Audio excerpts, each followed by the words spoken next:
भक्तजनों, जय माता दी। भक्तजनों, आज हम आपके समक्ष माता कुष्मांडा का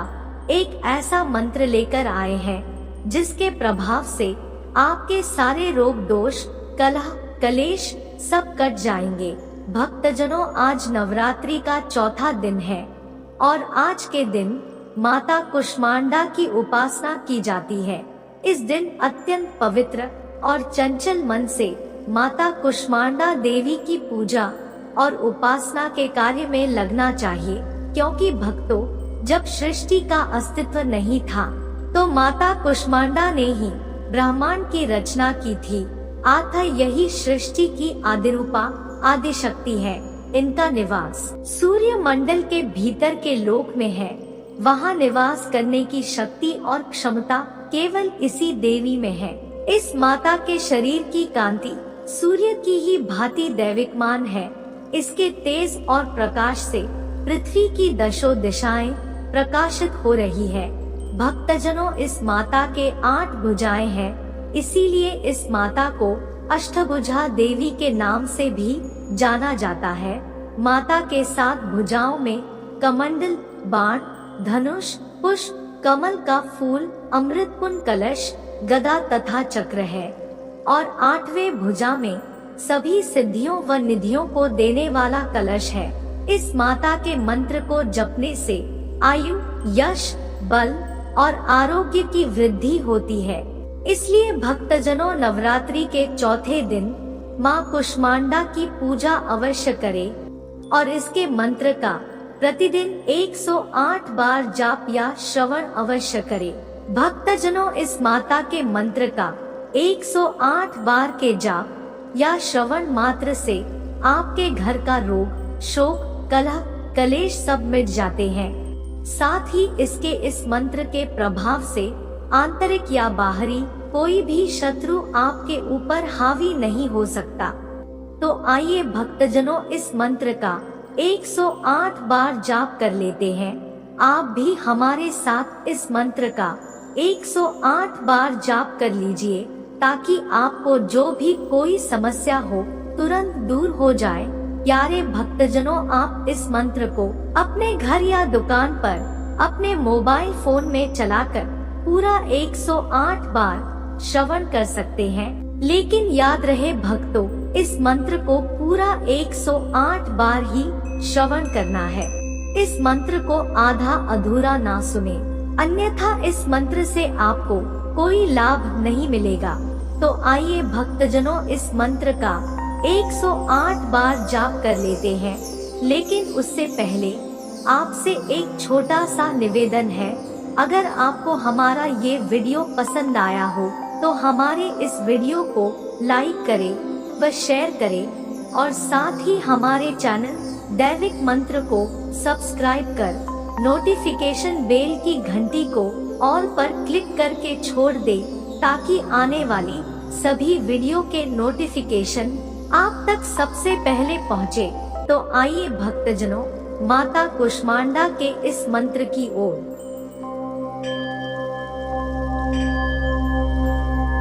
सुरा संपूर्ण कलशम रुधिरा पलुत में विच ददाना हस्त पद्माभ्याम कुष्मांडा सुविदास्तु मे। सुरा संपूर्ण कलशम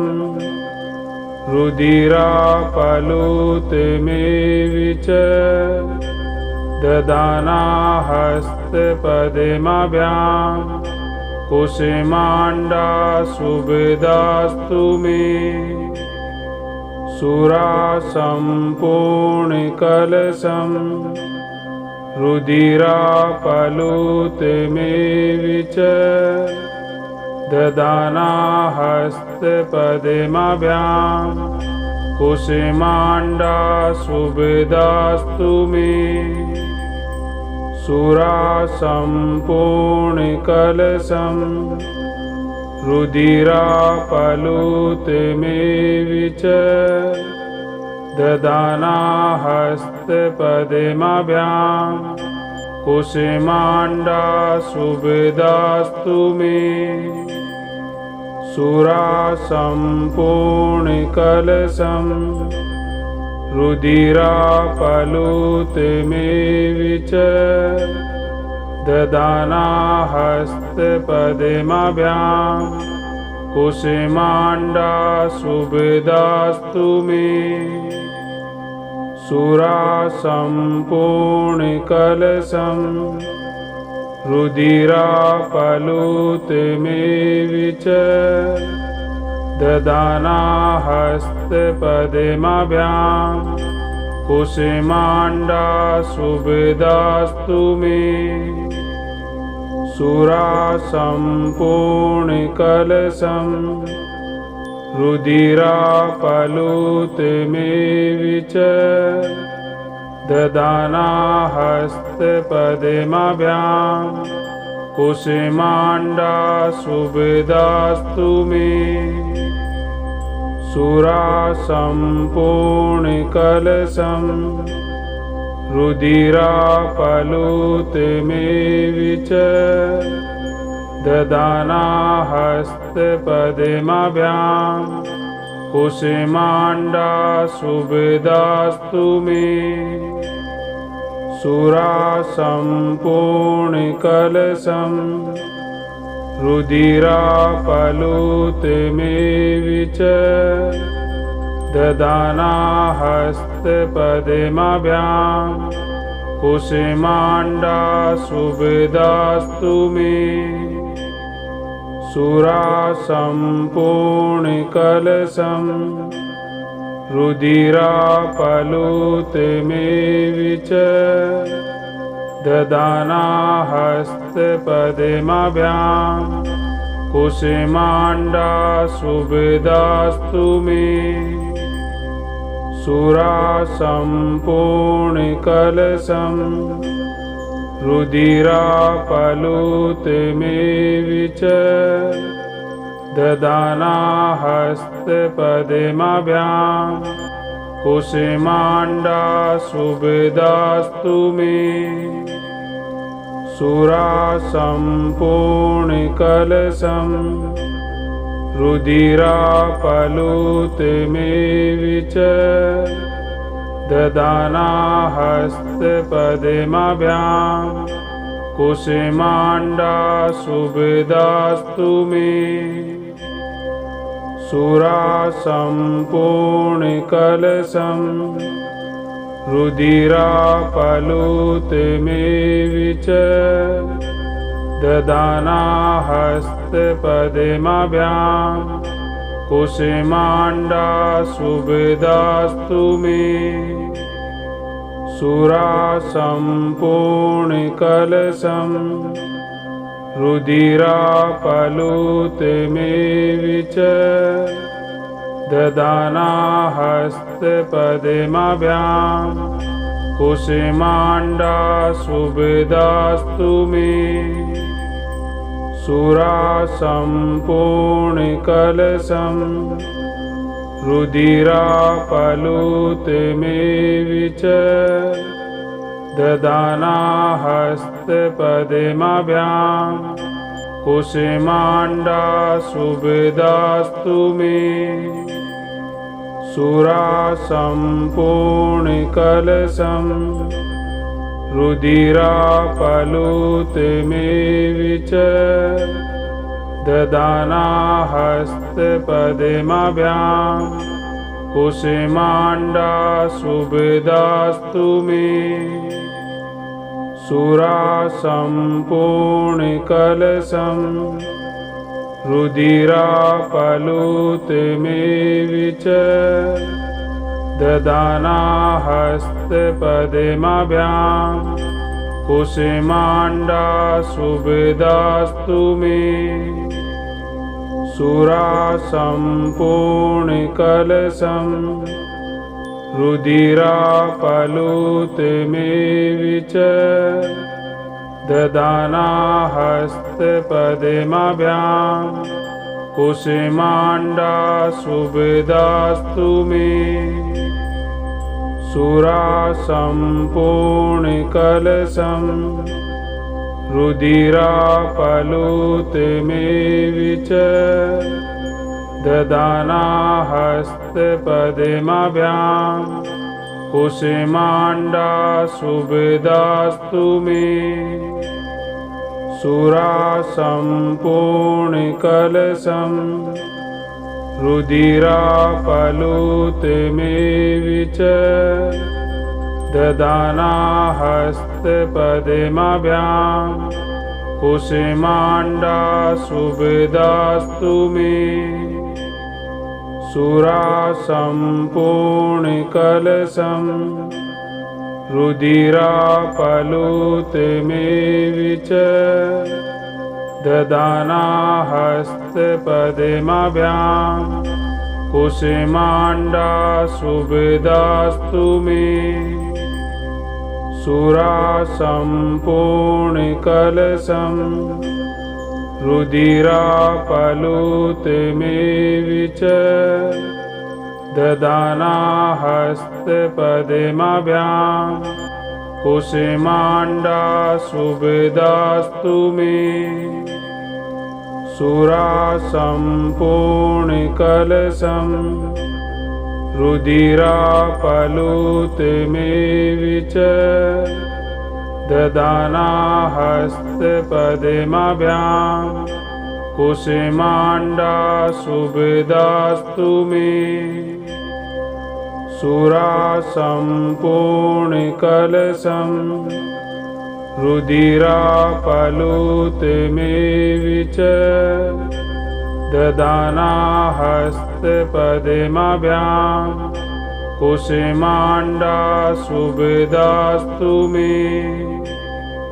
सुरासम्पूर्णकलशं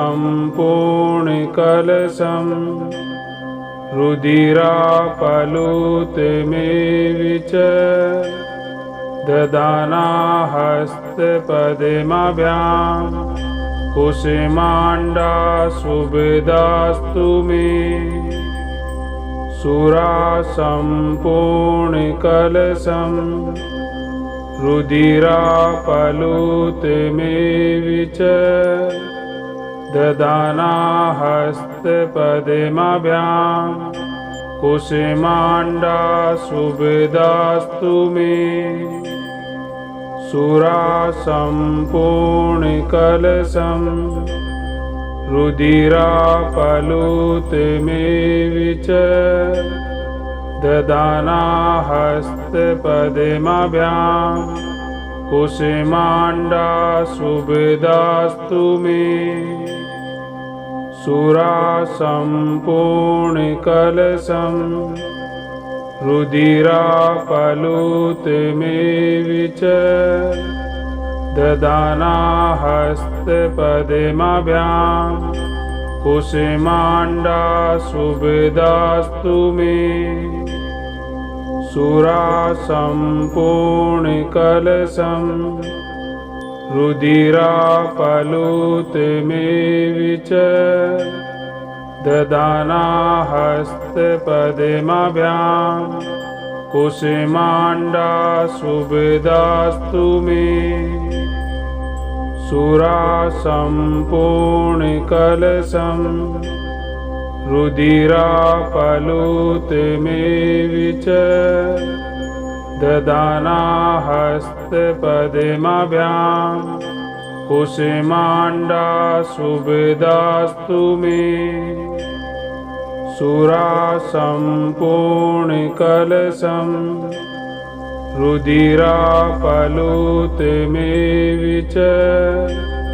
ददाना हस्तपद्मभ्यां कुसुमाण्डा सुभदास्तु मे सुरासम्पूर्णकलशं रुधिरापलुतमेव च ददाना हस्तपद्मभ्यां कुसुमाण्डा सुभदास्तु मे सुरासम्पूर्णकलशं रुधिरापलुतमेव च ददाना हस्तपद्माभ्यां कुसुमाण्डा सुभृदास्तु मे सुरासम्पूर्णकलशं रुधिरापलुतमेविच ददाना हस्तपद्माभ्यां कुसुमाण्डा सुभृदास्तु मे सुरासम्पूर्णकलशं रुधिरापलुतमेविच ददाना हस्तपद्माभ्यां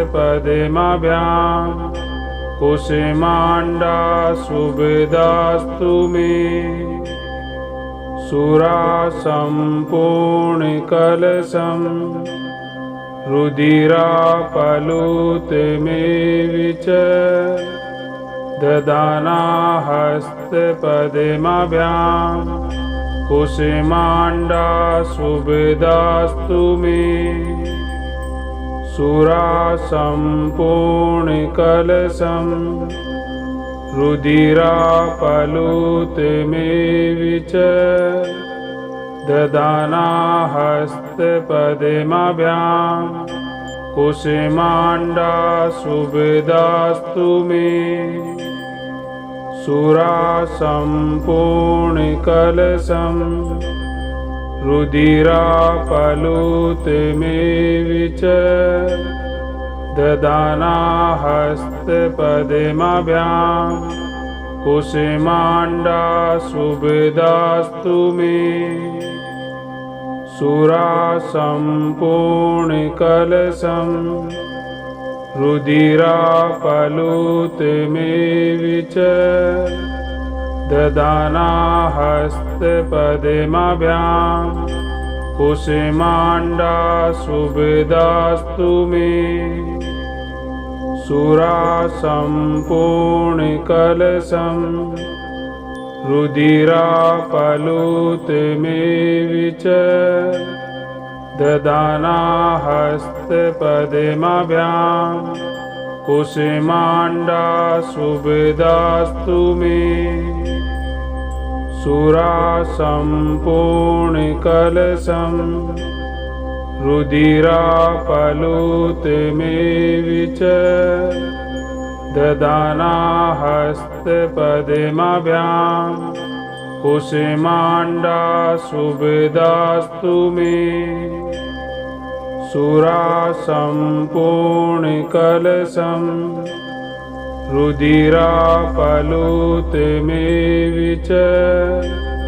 ददाना हस्तपद्माभ्यां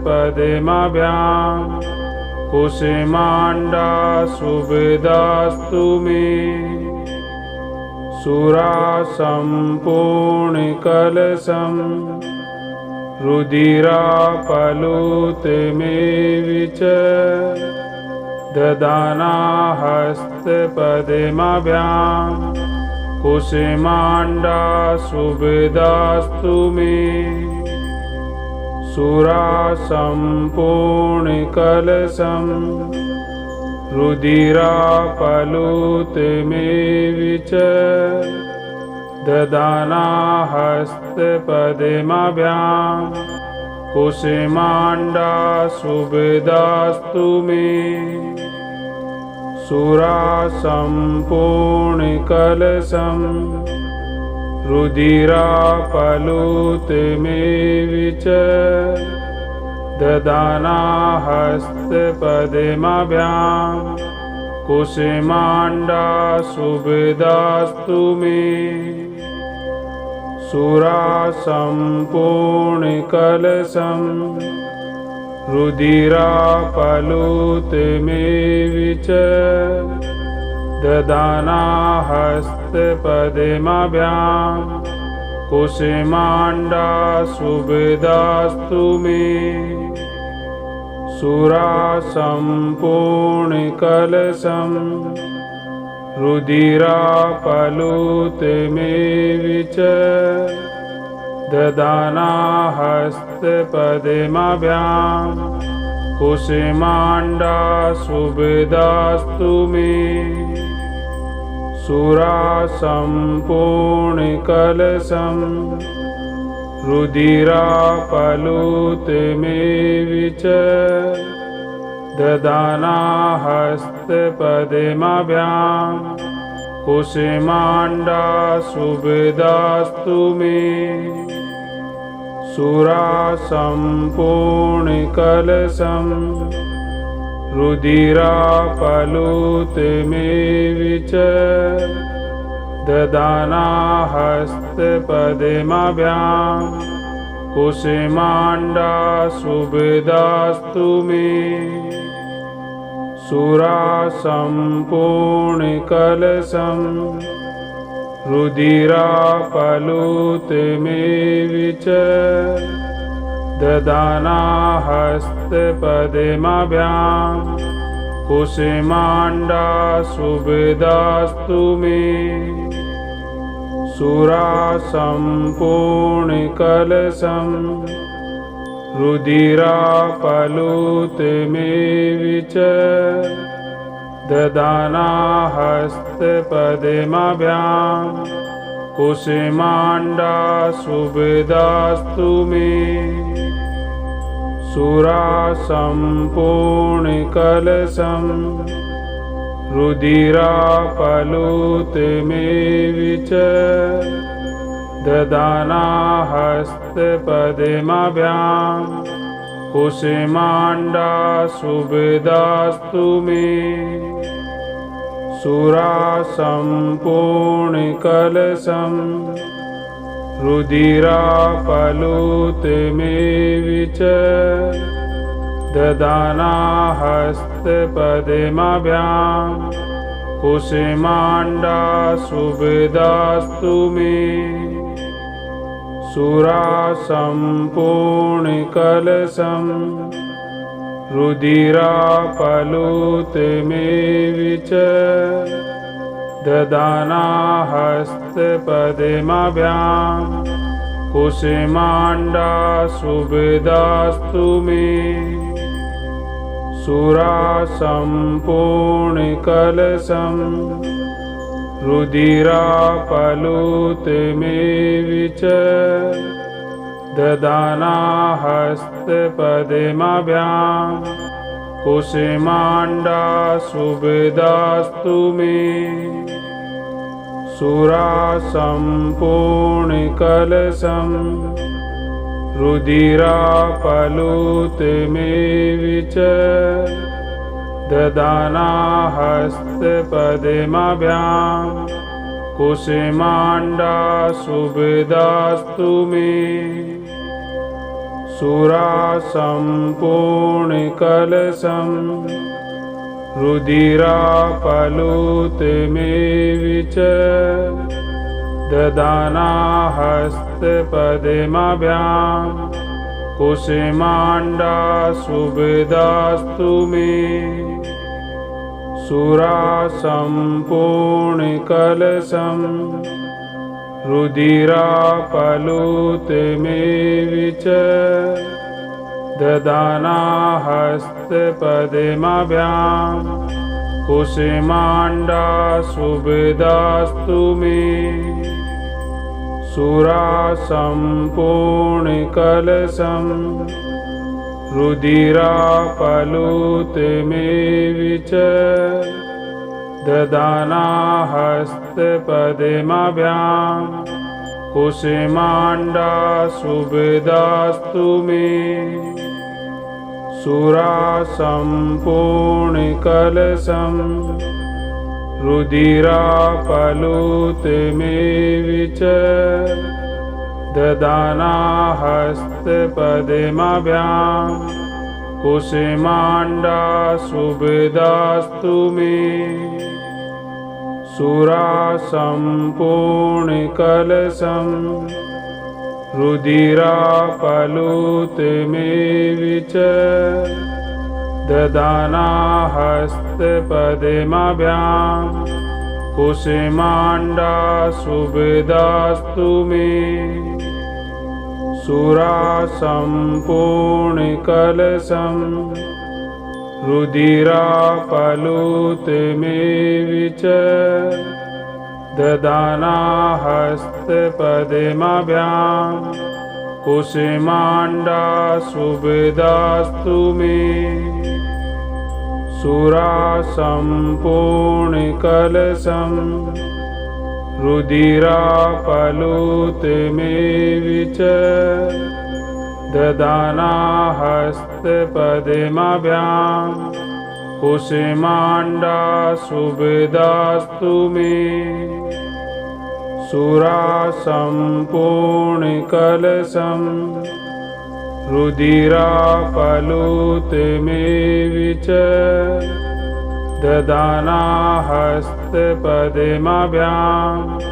कुसुमाण्डा सुभृदास्तु मे सुरासम्पूर्णकलशं रुधिरापलुतमेविच ददाना हस्तपद्माभ्यां कुसुमाण्डा सुभृदास्तु मे सुरासम्पूर्णकलशं रुधिरापलुतमेविच ददाना हस्तपद्माभ्यां कुसुमाण्डा सुभृदास्तु मे सुरासम्पूर्णकलशं रुधिरापलुतमेविच ददाना हस्तपद्माभ्यां कुसुमाण्डा सुभृदास्तु मे सुरासम्पूर्णकलशं रुधिरापलुतमेविच ददाना हस्तपद्माभ्यां कुसुमाण्डा सुभृदास्तु मे सुरासम्पूर्णकलशं रुधिरापलुतमेविच ददाना हस्तपद्माभ्यां कुसुमाण्डा सुभृदास्तु मे सुरासम्पूर्णकलशं रुधिरापलुतमेविच ददाना हस्तपद्माभ्यां कुसुमाण्डा सुभृदास्तु मे सुरासम्पूर्णकलशं रुधिरापलुतमेविच ददाना हस्तपद्माभ्यां कुसुमाण्डा सुभृदास्तु मे सुरासम्पूर्णकलशं रुधिरापलुतमेविच ददाना हस्तपद्माभ्यां कुसुमाण्डा सुभृदास्तु मे सुरासम्पूर्णकलशं रुधिरापलुतमेविच ददाना हस्तपद्माभ्यां कुसुमाण्डा सुभृदास्तु मे सुरासम्पूर्णकलशं रुधिरापलुतमेविच ददाना हस्तपद्माभ्यां कुसुमाण्डा सुभृदास्तु मे सुरासम्पूर्णकलशं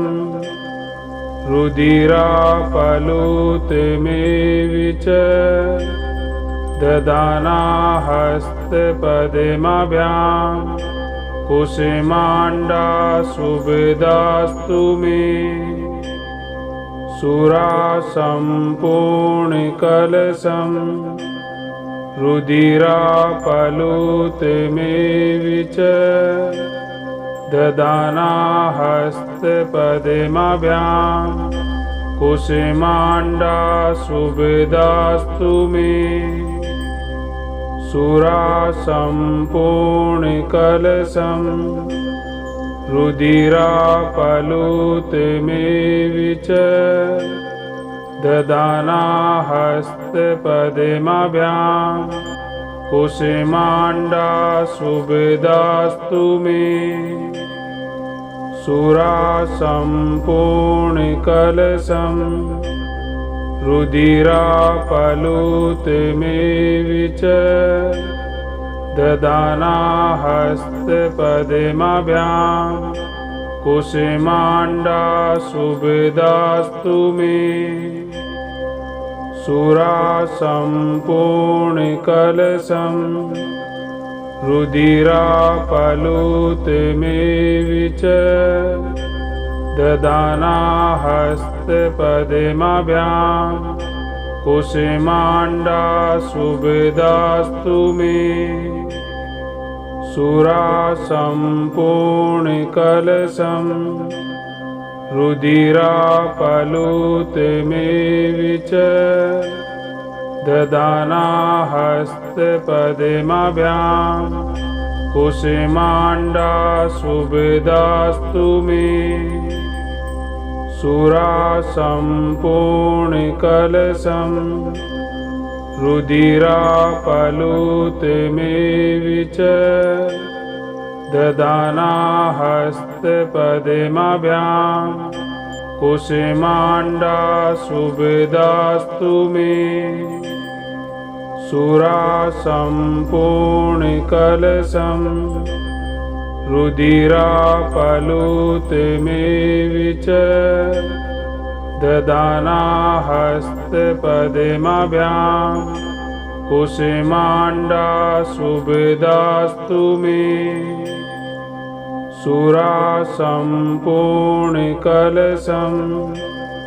रुधिरापलुतमेव च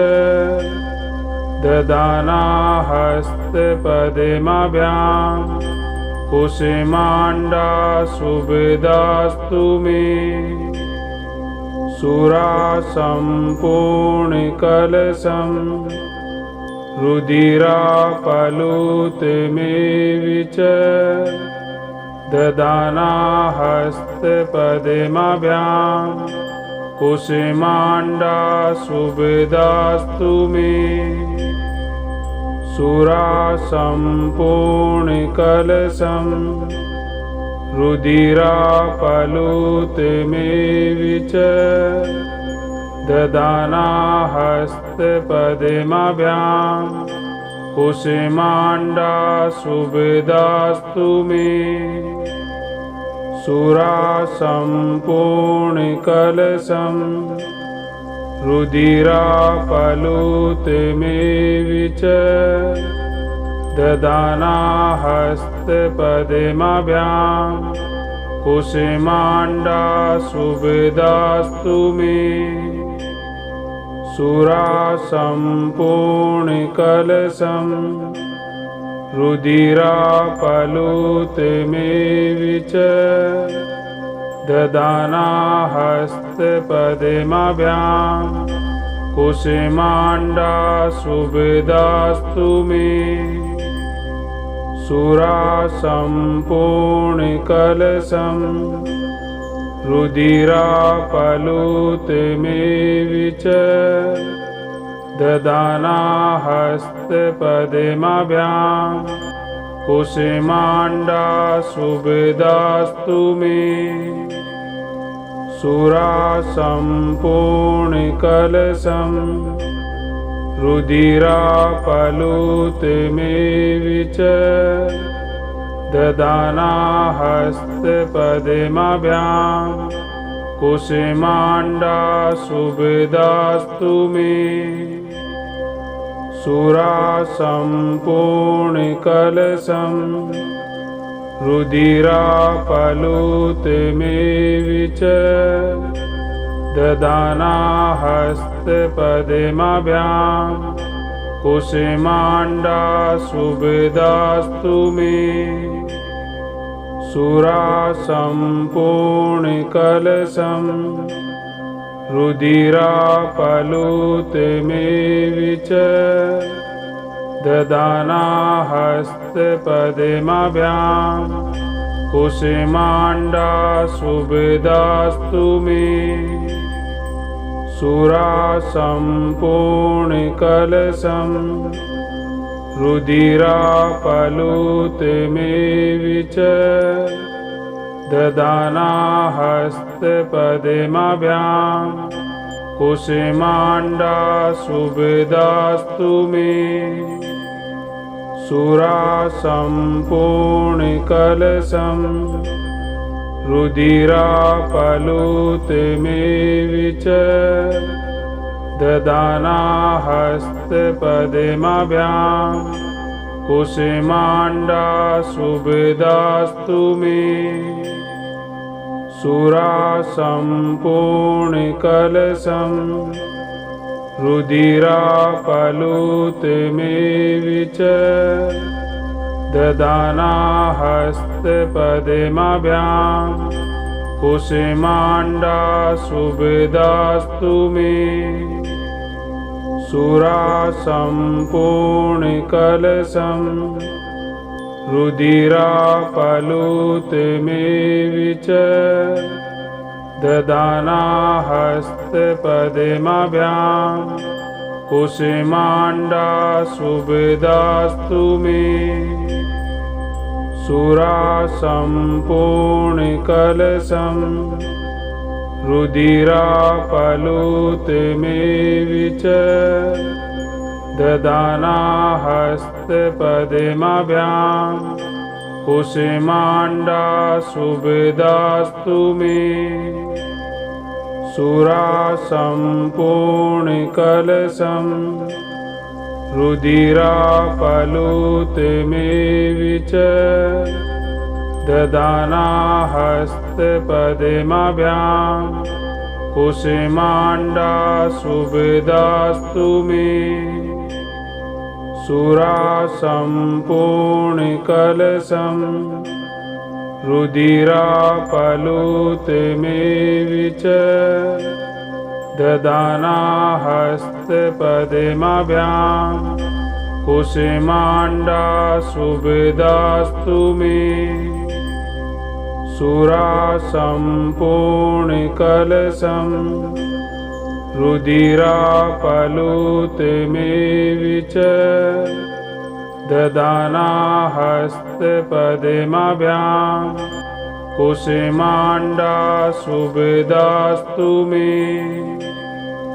सुरासम्पूर्णकलशं रुधिरापलुतमेव च ददाना हस्तपद्माभ्यां कुसुमाण्डा सुभृदास्तु मे सुरासम्पूर्णकलशं रुधिरापलुतमेव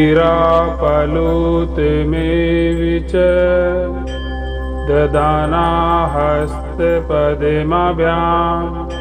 कुसुमाण्डा सुभृदास्तु मे सुरासम्पूर्णकलशं रुधिरापलुतमेव च ददाना हस्तपद्माभ्यां कुसुमाण्डा सुभृदास्तु मे सुरासम्पूर्णकलशं रुधिरापलुतमेव च ददाना हस्तपद्माभ्यां कुसुमाण्डा सुभृदास्तु मे सुरासम्पूर्णकलशं रुधिरापलुतमेव च ददाना हस्तपद्माभ्यां कुसुमाण्डा सुभृदास्तु मे सुरासम्पूर्णकलशं रुधिरापलुतमेव च